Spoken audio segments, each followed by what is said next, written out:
نحمده ونصلي على رسوله الكريم اما بعد۔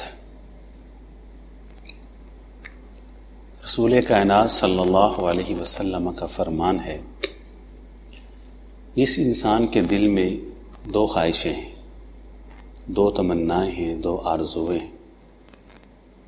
نمبر ایک، جو یہ چاہتا ہے کہ اللہ اس کے رزق میں برکت دے دے، اس کے مال میں وسعت دے دے اور اس کی تنگی کو دور کر دے۔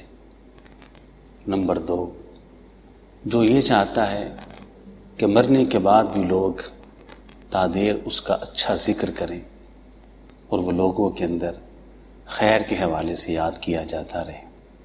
جس انسان کے دل میں یہ دو خواہشیں، جیتے جی برکت والا مال مل جائے اور مرنے کے بعد لوگوں کی زبان پہ اس کا اچھا ذکر ہو، کہا وہ ایک عمل کرے۔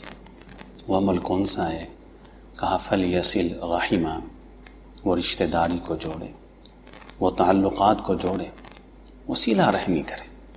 صلہ رحمی ایک ایسا عمل ہے، رشتوں کو جوڑنا، تعلقات کو جوڑنا، دوریاں ختم کر دینا، قربتوں کو پروان چڑھانا، محبتوں کو پروان چڑھانا کا اس عمل سے اللہ انسان کے رزق میں برکت دیتے، وسعت دیتے، فراوانی دیتے۔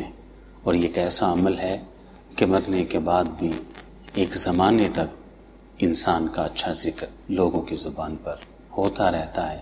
اللہ اس کہنے والی کو بھی اور سب سننے والوں کو سمجھ کے عمل کی توفیق عطا فرمائے۔ وآخر دعوانا ان الحمد للہ رب العالمین۔